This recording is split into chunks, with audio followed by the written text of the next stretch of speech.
문제달인 신혜손입니다. 22년도 2회 제2과목 직업심리학 해설 강의 시작하겠습니다.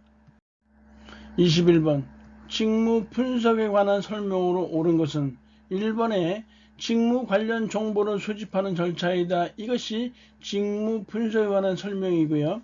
2번에 직무의 내용과 성질을 고려하여 직무들 간의 상대적 가치를 결정하는 절차이다.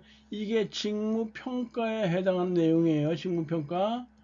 그 다음에 3번에 작업자의 직무 수행 수준을 평가하는 절차이다. 이거는 직무 수행 평가에 해당하는 이 내용이고 4번에 작업자의 직무 기술과 지식을 개선하는 공식적 절차이다.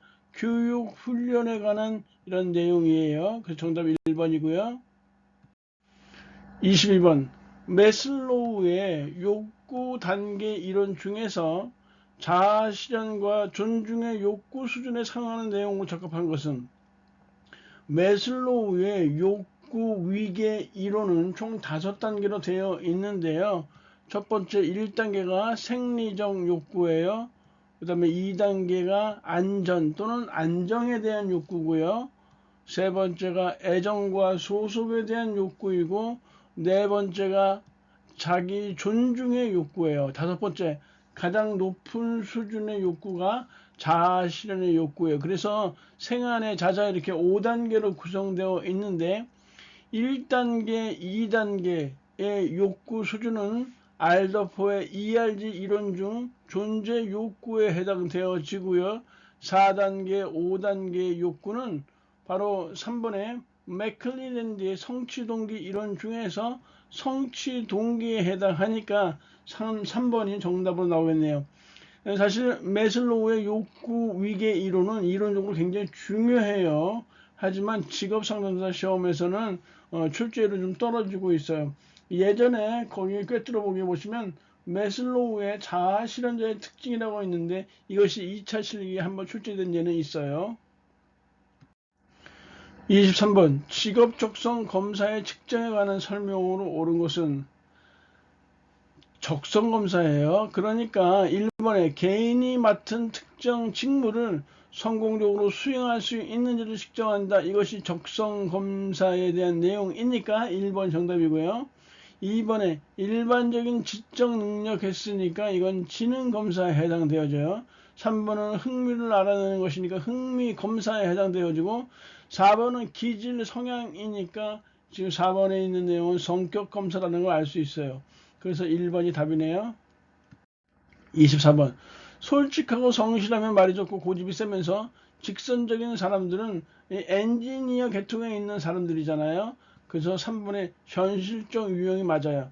우리가 홀랜드의 6가지 작업 환경은 2차 실기에서 앨리스의 알리비티 상담과 더불어서 가장 많이 나온 곳이에요. 그래서 홀랜드의 6가지 작업 환경을 살펴보면요. 현탐의 사진관이라고 했어요. 현실형이고요. 탐구형이고 예술형이에요. 그 다음에 사회형이 있고요. 진취형이 있고 관습형이 있어요. 그래서 현탐의 사진관 이렇게 되어 있고요. 가까운 곳에 위치한 이런 작업 환경은 서로 유사점이 있고요. 서로 이 반대쪽에 있는 거일수록 대조조성이 크다라는 것이에요. 그래서 2차 실기 시험에서 이 6가지 이름, 현탐의 사진관 이름 쓰는 것만 나온 적도 있고요. 칸수가 넓을 때는 그 작업 환경에 대한 설명까지 써 주셔야 돼요. 예를 들어 현실형이라고 한다면 콕 집어 해설에 나와 있죠. 실제적이면 현장에서 하는 일을 선호하나 사회성이 부족하다. 이렇게 설명을 써 주시는 거예요. 25번 슈퍼의 진로 발달 이론에 관한 설명으로 틀린 것은 슈퍼의 진로 발달 이론은요 1번, 2번, 4번 모두 맞는데요. 3번에 진로 발달 단계의 과정에서 재순환은 일어날 수 없다는데 끝없이 반복되고 재순환 되어지는 것이기 때문에 3번이 틀린 내용이네요. 26번에 파슨스의 특성 요인 이론에 관한 설명으로 틀린 것은 1번 역시 지문에 많이 나왔던 것이죠. 개인의 특성과 직업의 요구가 일치할수록 직업적 성공 가능성이 크다. 2번 사람들은 신뢰할 수 있어요. 그리고 타당하게 측정될 수 있다라는 거 잘 알고 계셔야 돼요. 바꿔서 많이 나왔거든요. 사람들은 신뢰할 수 있고 타당하게 측정될 수 없다 이런 식으로 나와 있으니까 지문에 잘 받으셔야 되고요. 3번에 특성은 특정 직무의 수행에서 요구하는 조건을 의미한다 했는데 3번이 틀린 내용이네요. 특정 직무의 수행에서 요구하는 조건은 특성이 아니라 요건 요인이라는 것이에요. 특성이 아니라 요인이다. 그럼 특성은 무엇이냐? 특성은 흥미나 적성, 성격 이런 거 직업에서의 성공 여부에 영향을 미치는 개인의 특성을 의미한다. 특성은 요인과 특성을 비교해서 잘 살펴주시기 바래요. 4번에 직업 선택은 직접적인 인지 과정이기 때문에 개인은 자신의 특성과 직업이 요구하는 특성을 연결할 수 있다. 4번 맞는 내용이고요. 27번 데이비스와 로키스트의 직업 적응 이론이요. 전문에 많이 나왔던 것이죠. 직업 적응 이론에 관한 설명을 틀린 것은 여기서는 대본에 1번에 답으로 나와요. 틀린 거. 개인과 직업 환경의 조화를 6가지 유형으로 재환한 것은 직업 적응 이론이 아니라 홀랜드의 이론이에요. 그래서 여기서는 답은 쉽게 나오는데 이 직업 적응 이론은 2차 실기에서 굉장히 많이 나왔어요. 이런 식이죠. 직업 적응 이론의 성격 양식이요. 그래서 민영리지 많이 나왔고 그 다음에 적응 방식 윤근적반 요거 쓰는 거. 그래서 2차 실기에서 그런 식으로 나온다. 2번, 3번, 4번 읽어봐 주시면 될 것 같아요. 28번 스트레스에 관한 설명으로 옳은 것은 스트레스에 대한 일반 적응 증후는 경계, 저항, 탈진 단계로 진행되어진다. 탈진은 소진이란 말로 대체되어지기도 해요. 여기서 1번 맞는 내용이고요. 2번에 1년간 생활 변동 단위 합이 90인 사람은 대단히 심한 스트레스를 겪는 사람이다. 이거 틀렸어요. 1년간 생활 변동 단위 합이 300 이상이 돼야지만 이게 중증도의 사람이에요. 우리가 흔히 나눌 때요. 1년간 생활 변동 단위 합이 0에서 150은 거의 질병 발생 가능성이 없고요. 150에서 199인 사람이 경도의 생활 위기, 약한 단계죠. 그 다음에 200에서 299가 중등도의 생활 위기, 중간 정도요. 그 다음에 300 이상인 사람이 중증도의 생활 위기로 질병 발생 가능성이 아주 높다는 사람이에요. 그래서 틀렸고 3번에 A 유형의 사람은 B 유형의 사람보다 스트레스에 더 인내력이 있다 했는데 A 유형의 사람은 B 유형의 사람보다 스트레스에 더 인내력이 없어요. 4번에 사회적 지지가 스트레스 대처와 극복에 미치는 영향력은 아주 크다, 매우 크다 이렇게 볼 수 있네요. 그래서 1번 답이고 29번 신뢰도 계수에 관한 설명으로 틀린 것은 신뢰도 계수는 점수 분포의 분산에 의해 영향을 받는다. 아 그렇구나 이렇게 이해해 주시면 되고요. 2번에 측정 오차가 크면 신뢰도 계수는 작아지겠죠. 측정 오차가 크면 3번에 수검자들 간의 개인차가 크면 신뢰도 계수는 작아진다가 아니라 커진다예요. 다시 말해서 신뢰도는 일관성이라고 했잖아요. 그래서 개인 능력이 아주 떨어진 사람과 아주 높은 사람이 이번에 검사를 받았으면 검사를 받은 것과 다음에 검사를 받을 때 거의 비슷하게 나오겠죠. 개인차가 크면 이럴 때 신뢰도 즉 일관성이 높아지기 때문에 신뢰도 계수는 커지는 것이에요. 4번에 추측해서 우연히 맞을 수 있는 문항이 맞으면 신뢰도 개수는 작아진다. 요거 맞는 내용이겠죠. 그래서 지금 3번이 이렇게 틀렸어요. 30번 규준 점수에 관한 설명으로 틀린 것은 G점수 0에 해당하는 웩슬러 지능검사 편차 IQ는 100이다 했는데 G점수 0이라는 것은 이 평균값에 해당하는 점수이고요. 그때 웩슬러 지능검사 편차 IQ는 평균값을 100으로 설정했기 때문에 같은 맥락이라고 보시면 돼요. 2번에 100분이 50과 59인 두 사람의 원점수 차이는 100분이 90과 99인 두 사람의 원점수 차이와 같다 했는데 이 100분위 점수라는 것은 상대적인 위치만 알 수 있고요. 원점수를 알 수 있는 건 아니에요. 그래서 같은지 다른지 알 수가 없어요. 3번에 평균과 표준 편차가 60. 평균과 표준편차가 60, 15인 규준 집단에서 원점수 90에 T점수는 70이다 했는데 T점수를 구하려면요. T는 어떻게 구하냐면 10 곱하기 G점수 플러스 50 이렇게 구해요. 그러니까 T점수를 구하기 위해서는 우리가 G점수를 필연적으로 구해야 돼요. G점수라는 것은 표준편차분의 표준편차가 여기 15라고 했었죠. 15분의 원점수 90 마이너스 평균 60 해야 되거든요. 이렇게 하면 G점수가 2로 나오니까 G 대신에 2를 갖다 이렇게 딱 넣으면 T점수는 이렇게 70이 나오기 때문에 3번 맞는 내용이에요. 4번에 100분위 50에 해당하는 스테나인 점수는 5이다 했는데 100분의 50은 평균에 해당하니까 그때 스테나인 점수는 5가 이렇게 맞아요. 그래서 이 통계에 대한 아주 더 알려면 아주 깊은 지식을 알고 있어야 되는데요. 그 이상의 깊은 지식은 필요 없고요. 이 정도 선에서만 파악해 두시면 되겠어요. 그래서 2번이 틀린 문제이다. 틀린 내용이다. 31번. 크럼볼츠의 사회학습 진로 이론에 관한 설명으로 틀린 거 1번, 2번, 3번 맞는데 4번에 개인의 진로 선택에 영향을 미치는 요인에서 유전적 재능이나 체력 등의 요소를 간과했다. 아니다.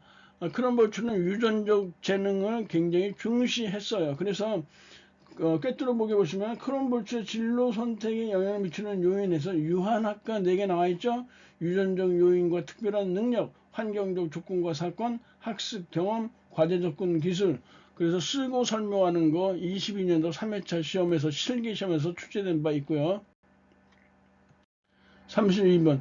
스트레스에 대처하기 위한 포괄적인 노력이요. 우리가 2차 실기에서 스트레스 결과로 나타나는 상황에 대해서는 나온 적이 있었어요. 그러니까 이제는 스트레스를 예방하기 위한 노력도 알아두시면 좋을 것 같아요. 과정 중심적 사고 방식에서 목표 지향적 초고속 사고로 전환하면 스트레스를 주고요. 그래서 목표 지향적인 이런 사고에서 과정 중심의 사고 방식으로 전환해야 되는 것이죠. 1번이 틀렸네요. 2번, 3번, 4번 읽어보시면 될 것 같아요. 33번에 갓 프레드슨 또는 고트 프레드슨이라고 해요. 이런 진로 발달 이론에서 제시한 진로 포부 발달 단계가 아닌 것은 고트 프레드슨의 진로 발달 이론에서는 4가지 단계예요. 힘과 크기 지향성, 그리고 성역할 지향성, 사회적 가치 지향성, 내적 고유한 자아 지향성 해서 힘성 사례라고 했었거든요. 서열 획득 단계라는 것이 바로 힘과 크기 지향성에 해당되어지고요. 4번의 사회적 가치 획득 단계가 사회적 가치 지향성에 해당돼요. 그리고 내적 고유한 자아 지향성이 바로 이렇게 맨 끝에 있는 것이잖아요. 그래서 3번만 없으니까 3번이 답이에요. 여기에 성역할 지향성이 들어가 있어야 맞는 내용이죠. 34번. 적성 검사에서 높은 점수를 받은 사람이 입사 후에 업무 수행이 우수한 것으로 나타났다면 이 검사는 어떠한 타당도가 높은 것이냐 했는데 일단 타당도는 크게 4가지로 나눠지고요. 2차 실기에도 나온 바 있었어요. 안면 타당도, 내용 타당도, 구성 타당도, 준거 타당도. 그래서 안내 구준 이렇게 나눠볼 수 있어요. 안면 타당도는 일반인들이 그 검사를 받아보고 그 타당성을 평가하는 것이고 내용 타당도는 전문가가 분석하는 것이에요. 구성 타당도는요. 수변류라고 했죠.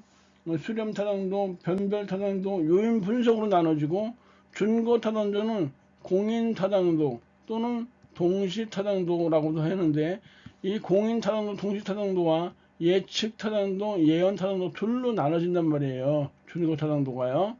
이 준거 타당도, 공인 타당도, 동시 타당도는요. 현재 개발한 검사를 준거가 되는 검사와 비교해서 즉 현재 시점에 맞춰서 비교한 것이에요. 예언 예측 타당도는 지금 34번에 나와 있는 것처럼 적성 검사에 높은 점수 받은 사람이 훗날 업무 수행에서 우수한 업무 수행이 우수한 것으로 나타났다면 이 검사는 예측 타당도가 높다라고 말하는 것이에요. 그래서 이 공인 동시 타당도는 현재 시점에 초점을 맞추고 예언 타당도는 미래 시점에 초점을 맞춘 것이란 말이에요. 정답은 일단 3번으로 처리되겠죠. 35번 심리 검사에 관한 설명으로 틀린 것은, 지금 35번에 나와 있는 문제는요, 일단 답만 내면 아주 쉬워요. 즉 1, 2, 4번을 읽어보시면 되는데 3번에 심리적 속성을 직접적으로 측정했다는 건 이건 말이 되고 싶지가 않잖아요. 그래서 3번에 딱 답이 나오는데, 문제는 이 심리 검사의 분류가 1차, 2차 가리지 않고 굉장히 많이 출제됐기 때문에 좀 구분을 해둘 필요가 있어요. 심리 검사의 분류는 실시 방식에 따라서, 그리고 사용 목적에 따라서, 측정 내용, 검사 장면에 따라서 이렇게 분류할 수 있는데, 실시 방식에 따른 분류는 실시 시간을 기준으로 하느냐, 실시 시간을 기준으로 해서 속도 검사와 역량 검사로 구분을 해주고, 수검자 수를 기준으로 해서 개인 검사냐 집단 검사냐 이렇게 나눠볼 수 있겠죠. 검사 도구를 기준으로 해서 지필 검사냐 수행 검사냐 이렇게 나눠볼 수 있어요. 그래서 몇 번씩 써보면서 철저하게 암기해 두셔야 돼요. 사용 목적에 따른 분류는 규준 참조 검사와 준거 참조 검사로 나눌 수 있는데, 규준 참조 검사는 한마디로 말해서 상대평가 검사예요. 그래서 우리가 쉽게 구분하기 위해서 규상이 이렇게 외워놔요. 규준 참조 검사는 상대평가 검사이다.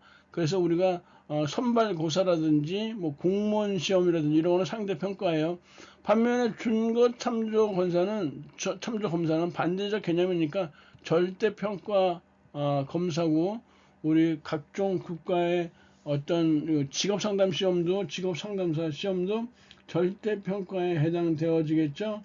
국가 자격시험이 여기에 해당되는 것이에요. 측정 내용에 따라서 인지적 검사, 성능 검사, 다른 말로 하면 극대 수행, 최대 수행 검사라고도 하고요. 또 하나는 정서적 검사, 성향 검사, 비인지적 검사, 습관적 수행 검사라고도 하는데 이 둘로 나눠져요. 검사 장면에 따라서는 축소 상황이냐, 모의 장면이냐, 경쟁 장면이냐, 이렇게 세 가지로 나눠진다는 것이에요. 그래서 이 심리검사 분류에 대해서 지금 여기 제시된 것을 몇 번씩 써보면서 철저하게 분석하고 비교하고 암기해 두시는 게 중요하다는 것이에요. 출제율 아주 높아요. 그리고 어렵고요. 36번 작업자 중심 직무 분석 1회차 시험에 이어서 또 나왔죠. 직무 분석 유형은 지금 나와 있는 것처럼 작업자 중심 직무 분석과 그리고 과제 중심 직무 분석으로 나눌 수 있다고 했었어요. 작업자 중심 직무 분석은 말 그대로 작업자의 어떤 지식, 기술, 능력, 경험과 같은 이런 작업자의 능력, 어떤 개인적 요건들에 의해서 직무를 분석하는 것이에요.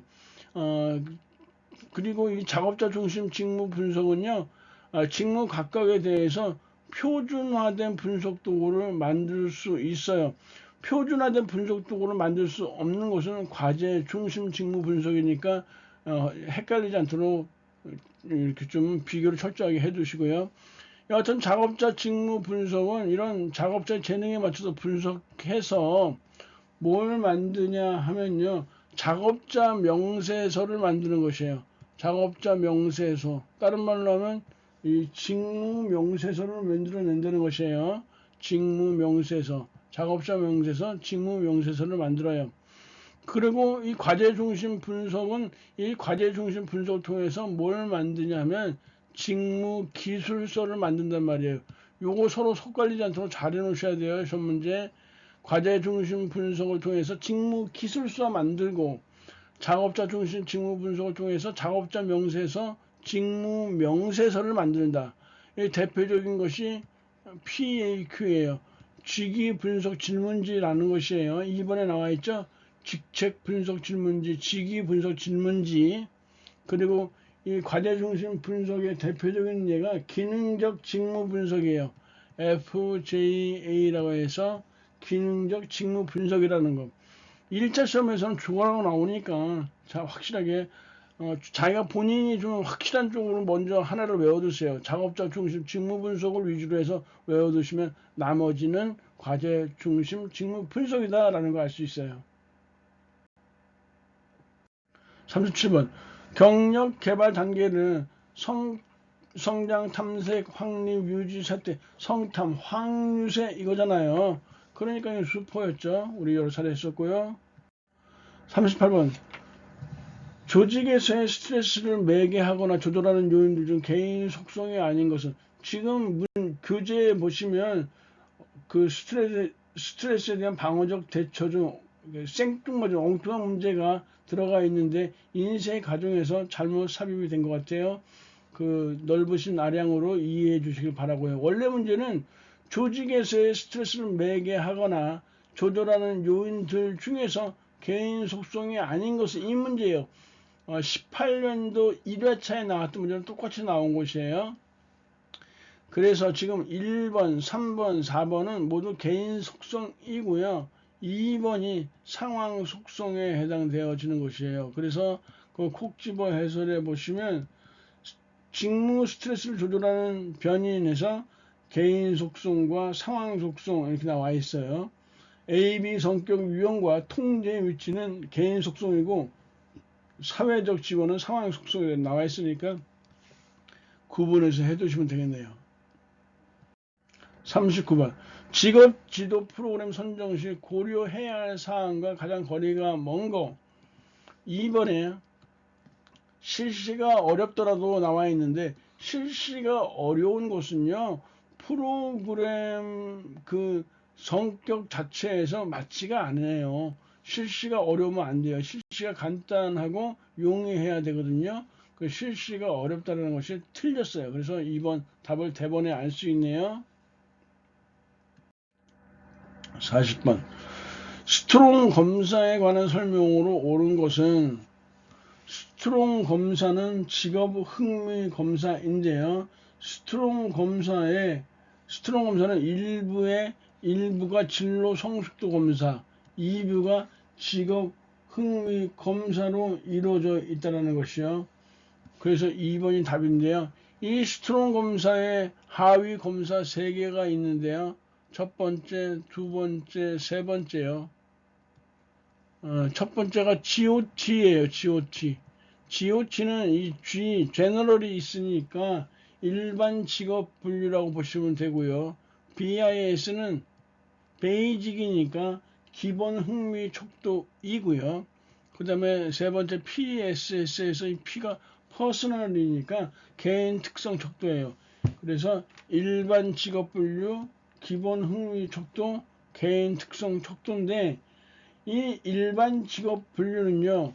홀랜드의 6가지 유형을 제공하고 있어요. 그래서 이거는 BIS가 아니라 GOT에 대한 설명이에요. 그리고 기본 흥미 척도인 BIS는 GOT를 특정 흥미들로 세분해서 6가지 흥미 유형에 대해서 보다 구체적인 정보를 알아볼 수 있게 되어 있는 것이에요. 그래서 4번이 이게 BSS란 말 자체가 없고요. BIS예요. BIS는 일반 직업 분류 하위 척도로서 특정 흥미 분야를 파악하는 데 도움이 된다. 이건 BIS에 대한 것이고, 세 번째 PSS는 업무 유형, 학습 유형, 리더십, 모험심 유형을 알아보는 기본 흥미 척도가 아니라 이건 PSS. 그래서 개인 특성 척도에 해당하는 내용이에요. 그래서 지금 제시된 지문 1, 2, 3, 4를 보면 막 이것저것이 막 뒤섞여 있잖아요. 확실하게 구분해 두시기 바래요. 다시 한번 GOT 일반 직업 분류는 홀랜드의 직업 선택 이런 6가지 유형으로 구성되어 있다. 그리고 BIS 베이직이 들어가 있으니까 기본 흥미 척도는 GOT를 특정 흥미들로 세분해서 6가지 흥미 유형에 대해서 구체적인 정보를 얻을 수 있게 해놓은 거고, PSS, 퍼스널이 들어가 있으니까 개인 특성 척도는 업무, 학습, 리더십, 모험심 유형들에 대한 개인의 선호도를 측정한다 이렇게 해두시면 되고, 2차 실기에도 출제된 바가 있으니까 주의 있게 보셔야 돼요. 강의 들으며 고생하셨고요. 다음 시간에 뵙겠습니다. 감사합니다.